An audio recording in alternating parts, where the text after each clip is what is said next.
Olá, o Fala Pelais dessa semana na Rede TV está hoje o nosso convidado, Dr. Rodrigo Porcino e doutora Leide. Vou chamar de doutora porque na experiência que ela tem com a filha e o Dr. Rodrigo aqui.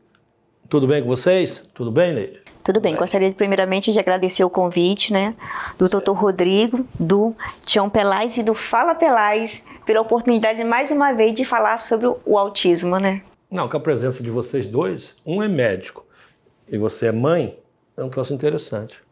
É verdade, né, Pelais? Doutor, e aí, como que vamos trabalhar nisso? É isso, então assim, agradeço muito aí o convite, poder falar aqui sobre isso, né? Um assunto assim bem em alta no momento e a gente vê que tem muitas dúvidas, né? Muitas curiosidades a respeito. As famílias são muito aflitas com a situação, né? E muitas vezes querem tirar muitas dúvidas, né? E aí eu gosto sempre de ressaltar isso, né? O quão importante é o acolhimento com a família, né? De primeiro buscar um bom profissional, receber o acolhimento não só da equipe que atende, mas também em casa, da família, né? Marido, os filhos, primos, tios, os avós da criança, né? Os pais do pai e da mãe, né? É importantíssimo você ter esse acolhimento, né? E aí a Leide até pode falar melhor pra gente, né? Doutor, eu ia te fazer essa pergunta. Como a Neide é mãe e tem uma filha assim, ela tem uma explicação muito boa também, porque realmente, você como médico é uma coisa, ela como mãe é outra coisa. Como funciona agora, vocês dois? Eu, por exemplo, quando eu fiz o diagnóstico da Bárbara, que ela descobriu o diagnóstico do autismo aos 20 anos, ela passou pela neuropsicóloga e depois o neurologista. Aí eu pergunto ao Dr. Rodrigo, como é que a gente consegue que as pessoas que não têm, que tem um filho que desconfia que possa ser autista, que tem alguma síndrome, qual é o caminho que precisa percorrer para poder descobrir o diagnóstico? Quais são os profissionais que a gente precisa, procurar para o primeiro caminho? Exatamente, né? É importante isso. Muitos pais acabam fazendo exatamente esse caminho assim, que a gente considera meio um pouco inverso. Foi o que a Leide acabou fazendo, né?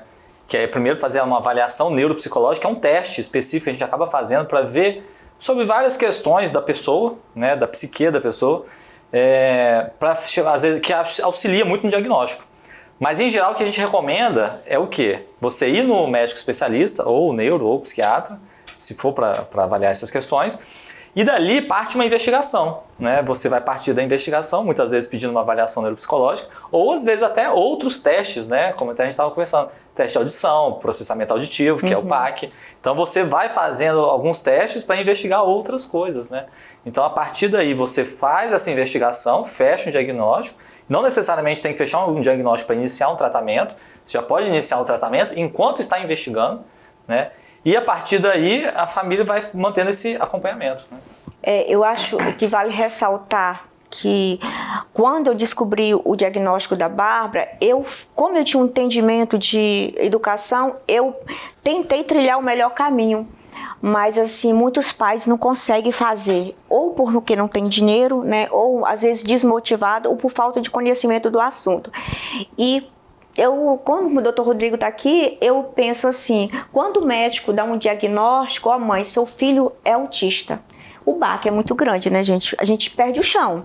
Você fala, meu Deus, mas o que é isso, ser autista? Isso foi o que eu pensei, o que é ser autista? E olha que eu convivia com, eu não sabia. Então a gente pensa assim, gente, que é uma coisa de outro mundo, mas não é. É uma condição do neurodesenvolvimento que inicia na infância, como o doutor está aqui, pode explicar melhor.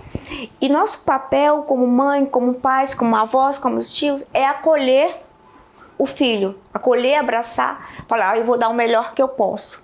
Mas esse acolhimento não é só falar, a gente tem que agir. Nunca demonstrei para a Bárbara que ela não podia dar conta.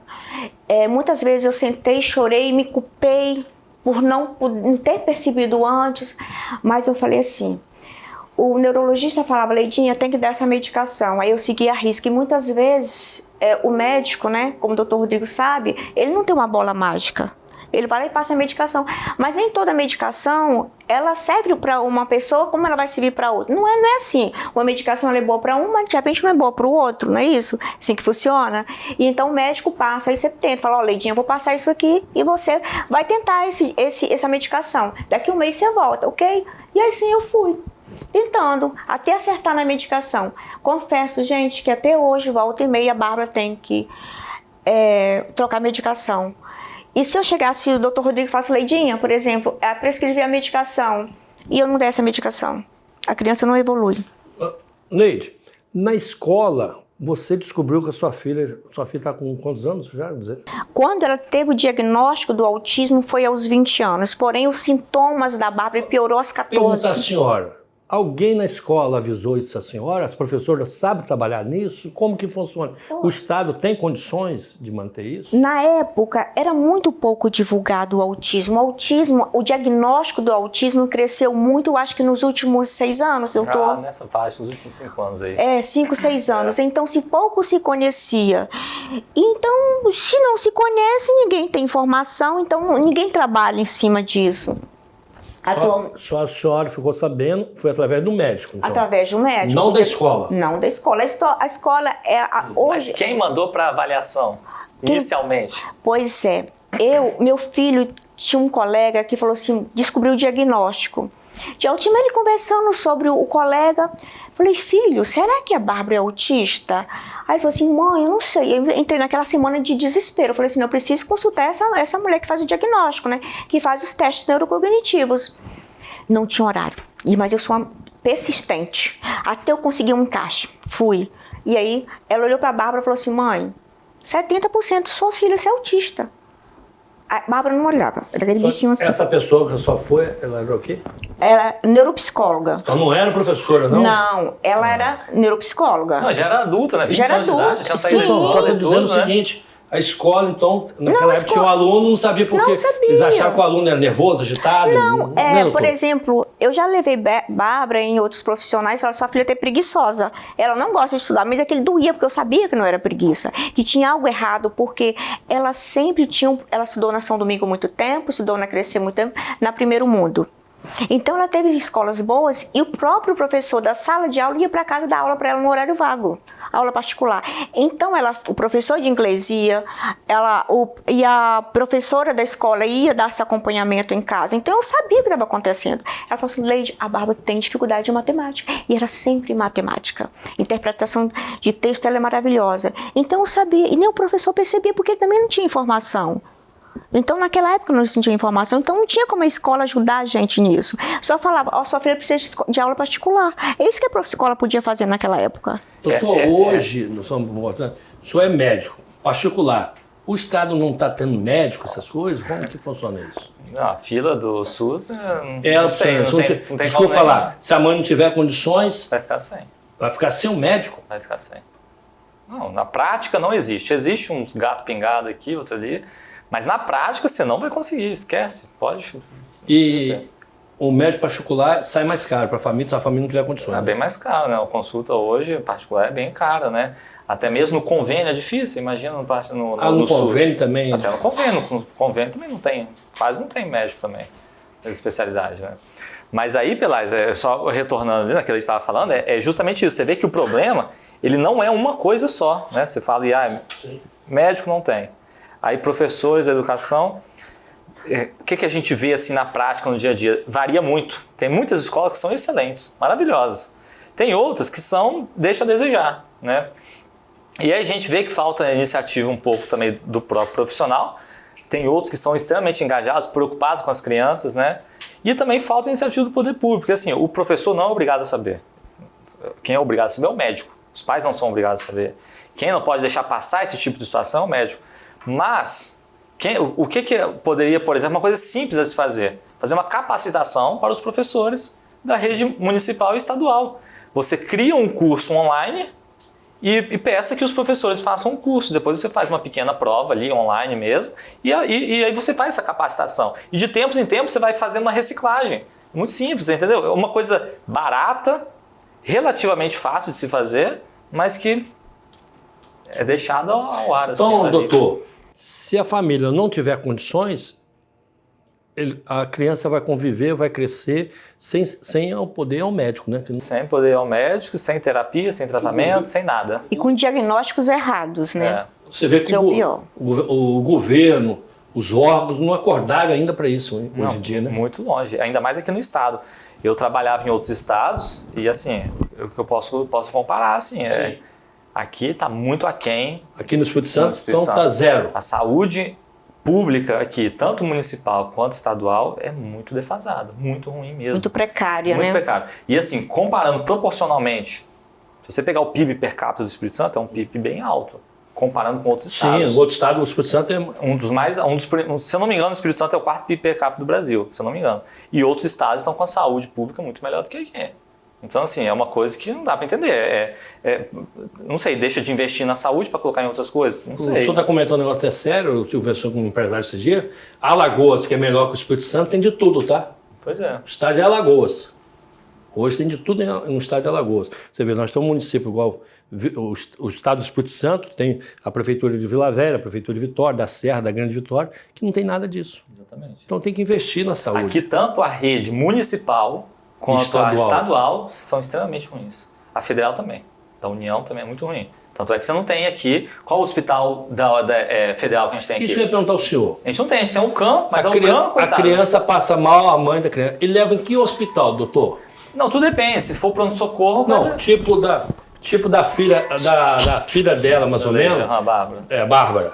A Bárbara tá assim. Uhum. Aí ela passou mal, corre pro hospital. Qual hospital que tem que ir? Isso que não sabe que hospital. Não, se for uma emergência psiquiátrica, né? Mas é incomum autistas terem emergências psiquiátricas. Mas se tiver, se eu não me engano, é no EAC, que fica lá em Cariacica. Se o médico também não estiver preparado, ele vai olhar, vai dar um remédio e não vai falar com a mãe o que a criança tem também não, né? Não, nem consegue dar o diagnóstico. Isso que eu queria. Não consegue. Não é assim, no pronto-socorro você não vai dar diagnóstico. No pronto-socorro você vai ali para resolver o sintoma da pessoa. Sim. Aquele problema de urgência. Se não for uma urgência, não vai resolver. Mandar embora para casa e procurar um médico. Também, se ele não está preparado, ele não vai saber nem que médico vai indicar para a mãe levar, né? Às vezes não, Não é assim? Dependendo, sim, pode ser. Uhum. Então nós temos que colocar, o Estado tem que colocar mais médicos, sim, mais professores com capacidade, porque desse jeito aí que eu estou falando, de 4, 5 anos para cá que começou mesmo, né? É que as pessoas ficaram mais engajadas, lendo, né? Isso aí. Os pais estão muito mais sabendo. Assim, se o Estado investisse em projetos, né, para capacitar esses profissionais, ficariam mais fáceis. Eu observei que até nas escolas, as escolas municipais, os professores têm boa vontade. Eu fui convidada para dar uma palestra lá em Cariacica e eu fiquei impressionada com a professora, como ela tentava envolver o Estado, como ela tentava envolver a coordenação da escola, e ela não via resultado. Ela falava assim: Leide, eu tenho 2 filhos autistas e eu não consigo trabalhar, porque assim, eu não consigo apoio, até mesmo com outros alunos que ela sabia que tinha diagnóstico, o apoio da direção da escola. E ela sofria com isso. Ela, Leide, você dá uma palestra aqui no Rio? Eu dava palestra. E eu informativa mesmo. E o que acontece? É aquilo que eu sempre falo: se o Estado fornecesse material gratuito, né, para as mães principalmente, né, para os professores, para a educação, para que chegasse, que mais pessoas tivessem acesso, seria muito mais fácil, né? Até mesmo porque tem muito assim, a política poderia ajudar, mas se ela também não tem essa informação, nem capita, porque quando vê assim, sobre o autismo, tá aí um projeto que eu posso tocar. Tá aí um projeto que eu quero apoiar sobre o autismo, né? Os políticos também fiquem tomando conhecimento disso, porque tudo que não é visto não é lembrado, né? Não é verdade? Então, se eles também não sabem, como é que vai poder apoiar? Então, assim, realmente falta esse material informativo, essa capacitação para que mais pessoas tenham acesso. Não é isso, doutor? Sim, não, com certeza. Com essa palestra de vocês aqui, quem estiver nos assistindo, principalmente o governo do estado, os prefeitos, principalmente Vila Velha aqui, o Arnaldinho Borgo, que está sendo um grande administrador em Vila Velha, que é difícil, é Vila Velha e Cariacica hoje. Então, em primeiro lugar no estado do Espírito Santo. Então nós precisamos ter um apoio deles, entendeu? Doutor, Ney, nós vamos para o intervalo e já voltamos já com Fala Pelais e com vocês.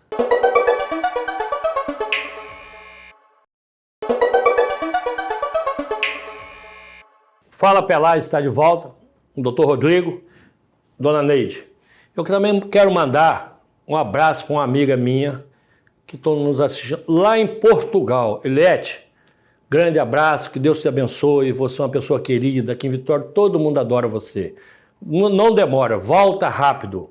E também eu mandar um abraço para o meu amigo Maxwell Miranda, que sempre fez parte da política capixaba, lá de São Mateus, Pinheiro, o estado do Espírito Santo, do sul ao norte. Grande abraço, Maxwell. Você merece, eu sou um cara de luta. Doutor, tem idade para saber se a criança é autismo? Como que é isso? Pela definição, tá? Não existe idade mínima para diagnóstico. Tá? Não existe idade mínima. Mas o que é recomendado é que o diagnóstico seja feito pelo menos entre os 18 meses e os 30 meses de idade. É a recomendação, entre 1 ano e meio e 2 anos e meio de idade. E outra uma pergunta, a alimentação dessas crianças, dessas pessoas, como que é essa alimentação? Então, existem alguns sintomas que são característicos do autismo, né? Que a gente pode falar que são as hipersensibilidades sensoriais ou transtornos de processamento sensorial. E o que isso significa? Né? Assim, a grosso modo, são hiper ou hipo, muito ou pouca sensibilidade com os sentidos do corpo. É só você pensar o seguinte.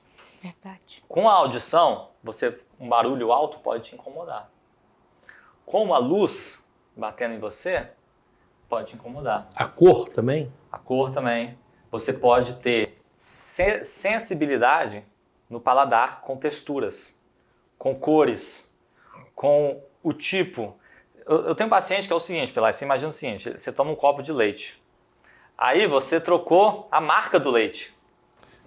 Ele descobre que a marca... E não toma. Não toma. E não toma. Então não, que coloca na boca, ele sabe a marca. Sabe a marca e não fala, não, esse aqui não é o meu leite, não vou fumar. Biscoito, tudo você imaginar.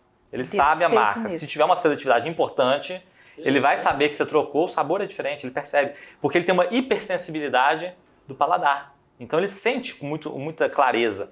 Aí, às vezes a pessoa fala assim, é frescura, barulho incomoda frescura. Não é. A pessoa sente dor, incomoda. O barulho incomoda, sente a dor. Exatamente. Você imagina o seguinte, você tá lá naquele rock pesado, lá aquele barulho te incomodando, é a mesma coisa para ele, só que com um barulho mais baixo. Entendeu? Então ele tem uma hiperreatividade, que a gente chama, uma hipersensibilidade a barulhos, às vezes não necessariamente mais alto, mas com as tonalidades diferentes.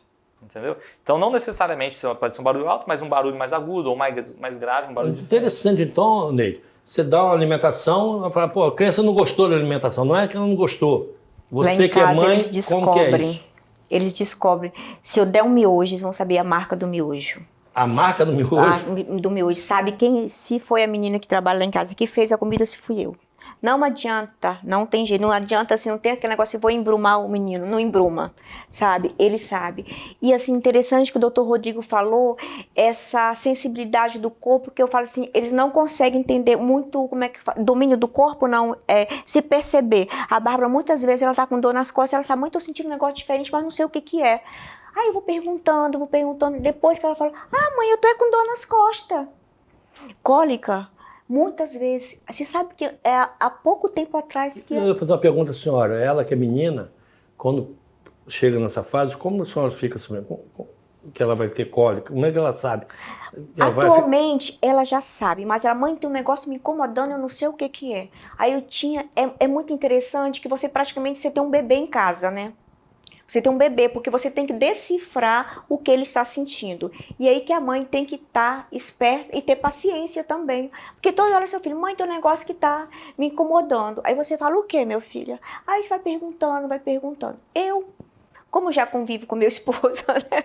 Já sei como é que funciona. Aí você vai perguntando, é isso, filho, é isso? Até que você identificar o que ela está sentindo. Antigamente, a Bárbara tinha dificuldade de saber quando ela estava com vontade de fazer xixi. Ela não sabia. E olha, uma coisa simples, gente. É uma coisa assim, né? Uma coisa simples. Ela não sabia. Então, assim, com o tempo, nós fomos treinando Bárbara para muita coisa. E hoje ela consegue perceber o corpo dela. Que o autista ele tem dificuldade de perceber o próprio corpo, né? Não é igual a gente. Que, tô com enxaqueca, pronto, tô com enxaqueca. Não é assim. Tô sentindo um negócio diferente. E, doutor, tem remédio, sim, que chega dessas... Como Então, que funciona? é aí que você vê, né? Isso é uma questão de a senso-percepção da pessoa, né? É mais um sintoma que você vê, né? A pessoa ela tem uma hipersensibilidade, por exemplo, com dor. Às vezes qualquer pancada ela sente muita dor. Ou uma hipossensibilidade à dor. Pouca. Então cai ali, bateu de cabeça no chão, sangrando, A Bárbara é levanta, assim. sai correndo, não sente nada. É mesmo? E aí continua brincando e tudo, nem percebeu. Aí você fala, ué, mas que esse menino sente dor? Não. Às vezes não, realmente, muita pouca dor sente. Né? Aí você fala, realmente, ela é mais um sintoma. E esse é um dos sintomas que passam mais despercebido. Né? Mas aí você fala, tem medicação? E o problema é esse. Não tem remédio. Não tem remédio. Não tem remédio. O tratamento a base do tratamento são as terapias. Terapias que a gente fala, psicólogo, fonoaudióloga, terapia ocupacional, psicopedagoga, entre outras, conforme a necessidade clínica da pessoa. Mas, por exemplo, uma questão sensorial dessa é muito terapia ocupacional, né, que tem que fazer. E aí, assim, é difícil, né, fazer, né? É muito custoso, é muito trabalhoso, cansativo. Tanto custoso mentalmente, fisicamente e financeiramente. Que é caro, esse tratamento é muito caro, muito né? Caro, Muito caro. Muito caro. Se você for fazer, vou botar por baixo assim, se você for fazer um tratamento no particular, só para vocês terem uma ideia, um tratamento bem feito no particular, você não gasta menos de 10 mil. É mesmo. Então, só coitado, a pessoa ganha um salário mínimo, ele não vai ter condições de nunca chegar no... Quando a Bárbara começou o diagnóstico dela, eu tinha planilha de custo. Eu gastava R$4.000 mensal. Isso porque a Bárbara já era adulta. Isso porque a 20 Bárbara anos. isso. Por quê? Aí você imagina, porque o bebê ele demanda mais. Isso eu te perguntar. E o bebê? Exatamente, por isso que ela gastava assim, não é só, né? Mas assim, é menos. Menos, isso. Porque comparativamente a Bárbara precisa porque ela já estava desenvolvida, já era uma adulta. Então ela tinha menos necessidade de terapia, de quantidade, né? Tempo de terapia, do que uma criança de 2 anos de idade. Isso que fora a demandaria muito medicação, mais. né, doutor? Fora a medicação. Plano de Doutor- saúde, os custos do dia a dia, alimentação. Isso, fora plano de saúde. Antes, O tempo que a mãe deixa de trabalhar para ficar com o filho. a Neide mesmo não trabalha, fica tomando conta da filha o tempo Ou, todo. atualmente eu trabalho com Bárbara no estúdio dela de tatuagem. Então, praticamente nós somos uma só, que eu falo. Porque o que a Bárbara faz, eu faço. Então, se a Bárbara vai para a faculdade, dependendo do dia, eu vou com ela, sento lá A para alimentação. senhora tem 3 cursos superior por causa da Bárbara, não é isso? E vou esperar. Mãe, Tá eu vendo, quero... doutor? 3 cursos superior. Cada filho. Ela faz a prova, mãe, eu tenho prova hoje, não tô bem. Tudo bem, você não tá bem, não tem problema, eu vou pra faculdade. Lá eu sento e espero. Doutor, Assim quando a funciona. criança nasce, agora dá para saber se tem isso ou não? Não, ao nascimento não tem como saber. Não tem? Não tem como. Você pode ter alguns sintomas que eles começam a aparecer com 6 No meses. exame, fazer um exame de sangue, assim, O do diagnóstico. pezinho, aquele exame do pezinho que fala. Não, o diagnóstico, ele é clínico, não existe exame. Clínico é assim, na consulta. É observacional, examinar a criança clinicamente, ver como que ela está, como ela é, colher o histórico da família, dos professores, outras pessoas, e saber quem é a pessoa. Por exemplo, a Bárbara. Quem é a Bárbara? Eu preciso entender quem é ela, como ela é no dia a dia, e aí você chega a um diagnóstico. É isso, por isso que faz uma avaliação neuropsicológica, né, que a Neide estava falando. Então, você faz uma avaliação neuropsicológica, você consegue determinar isso melhor.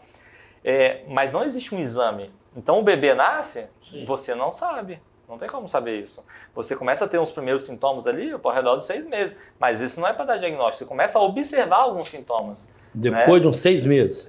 E os primeiros sintomas. Não quer dizer que você vai ter o diagnóstico na cidade. Sim. Em geral, o diagnóstico é por volta de 2 anos. Aí depois de 2 anos que 2 vai... anos de idade. A senhora foi nesse tempo assim também, doutor? Não, a Bárbara foi com 20 anos. A Bárbara, ela Com chorava... 20 anos. Olha, É. não, só um minutinho. Olha que diferença, né? De 2 anos para 20, né? Não, 2 eu tô falando Não, idealmente. Não, idealmente. Mas você a vê, média, se eu não me engano, a média está em torno de 4 a 5 anos. é 4, 5 anos que dá para... A média, hoje, né? Hoje. Aí no futuro a gente tem que tentar baixar essa média, né? E tem uma coisa interessante também. Ou o bebê chora muito, ou o bebê não chora. Então, assim, a Bárbara chorava demais. Então, ela tinha alergia a todo tipo de alimentação. Ela vomitava sangue com tudo que ela comia, que ela não conseguia digerir. Até hoje, ela tem essa seletividade alimentar. Então, alguns alimentos ela não pode comer, mas de forma nenhuma, senão ela para no limite. Então, assim, o autista tem essa seletividade alimentar, tem dificuldade com o paladar, né? Paladar, a Bárbara, por exemplo, ela não gosta de paladar mole. Coisas mole, então tem essa dificuldade, que já é uma coisa que toma tempo da mãe, né? Você descobrir o que seu filho pode comer. Isso também não existe uma receita, você tem que ser por teste. Você deu isso, fez mal, não deu, aí você espera 3 dias e tal. Então, assim, gera pra gente um tempo maior para você ter com seu filho. Então você tem que ficar com ele ali, que constantemente, é aquilo que eu falo, eu trabalho com Bárbara. Então se ela comer algum salgadinho, alguma coisa, eu já fico esperta. Doutor, hoje, se ela tiver uma babá, 1 ano, 2 anos, mudou de babá, a criança vai sentir a diferença? Totalmente. Uma das características da criança com autismo, da pessoa, né? Não da criança, qualquer pessoa com autismo, é a dificuldade com sair de rotinas. Se você tem uma rotina rígida, aquele padrão de comportamento rígido, e você sai daquela forma naquele dia, a tendência é que ou você fique mais irritado, ou você fique mais enjoado, ou você fique mais embotado, né? Mas a tendência é mudar um pouco o seu comportamento, né? Agora, é interessante, né, Pelágio, que a gente está falando, né? O autismo não é um transtorno neurológico, não é. As pessoas não... assim, o nome é... Pode falar, não é uma doença que... Não. O que eu quero dizer é o seguinte, o autismo não o nome é transtorno do neurodesenvolvimento, mas não é um transtorno neurológico, ele é um transtorno genético. Por quê? Olha só, como você estava falando, tem muita questão digestiva, abdominal, Sim. vomitar sangue. O que isso tem a ver com o cérebro? Nada. Mas por que está relacionado com o autismo? Porque já se sabe que o autismo é uma questão genética que afeta não só o cérebro, mas ele afeta outras áreas do corpo também, como, por exemplo, a questão sensorial. A questão sensorial é do cérebro? Ele é do sistema nervoso. Mas, por exemplo, o intestino não. Né? Até a gente tem algumas questões neurológicas no intestino, mas a priori não. Né? Você tem muito mais transtornos gastrointestinais nas crianças com autismo do que nas crianças típicas. Como, por exemplo, coisas simples, refluxo, gastrite, alergia à proteína do leite de vaca. Então, assim, você tem várias coisas que tem mais na criança com autismo do que na criança típica. Ou seja, é uma questão global, do corpo todo, não é só da mente. Doutor Rodrigo, dona Neide, nós estamos chegando ao final do programa Fala Pelai na RTV e gostaria que você colocasse as suas considerações e a senhora. E vou convidar vocês para outros programas na RTV. Eu agradeço aí, Pelais, o convite, viu? Aqui da Rede TV, você, Pelais, a Neide aí por conversar bastante, é um assunto muito interessante. É bom a gente sempre estar atentos. Deixa o endereço aí do seu consultório, essas coisas todas, telefone. Bom, nós sempre estamos atentos ao que os pais têm a dizer para a gente, porque é o que eu sempre falo. Quem sabe mais sobre a criança não é o médico, é a mãe. Tá? Mais do que o pai, a mãe, né? Sempre a mãe. Né? Mas eu agradeço aí a todos, né? O meu contato é drrodrigocorsino.com.br e lá no meu site tem todas as informações para saber sobre mim. Eu também gostaria de agradecer, né, o convite por poder mais uma vez falar sobre, né, a síndrome, né, o autismo da minha filha e também falar, gente, ó, siga o médico, porque realmente a mãe passa 24 horas com o filho, mas o médico fica 1 hora só, tá? Então nós sabemos mais, ele não dá conta sozinho não. Isso aí, gente, também conto com vocês, eu tô lançando o livro Diário de Mãe, que vai ser o nome, vai ser, olha aqui, esse livro lindo, vai se chamar Muito Prazer, Sou Mãe da Bárbara. Aqui eu conto toda a vida da Bárbara, desde que ela nasceu, o percurso que eu fiz, o diagnóstico, e é um livro muito interessante. Eu fiz esse livro com muita emoção. Aqui eu conto minhas aflições e minhas dores. E então eu estou capacitando parceiros que queiram colocar a sua marca no meu livro. É uma história maravilhosa. E aí, qualquer coisa, meu contato é de 7988137990. Se quiser ser meu parceiro, aqui está. Um abraço. O Fala Pelais fica por aqui. Até semana que vem.